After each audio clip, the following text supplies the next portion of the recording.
So for the purpose of this program, we are going to be doing our first kind of output. Now, with Replit, it's really good in that it already gives you a basic program here. And what you can see is we've got Cout, and this is what is going to be, it's basically C++'s way of saying the language, and it's outputting on the screen. You'll see here that we have two arrows.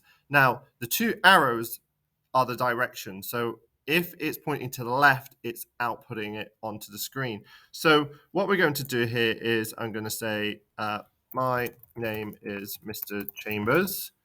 And when I run it now, you'll see it will compile it.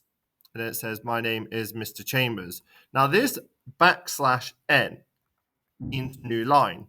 So if I was to put more text here, I teach CS, watch what happens now.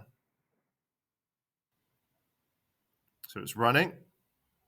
That basically puts it on a new line. And the reason why there's a space there is because that is being included. So anything inside your speech marks will go onto a new line. But please pay close attention to the syntax, because with C++, you'll notice that we have to have a semicolon on the end of every line. So when you do error checking, you may notice that without this, your program will not run. So if I want to do this, I don't actually need to include this std on there either.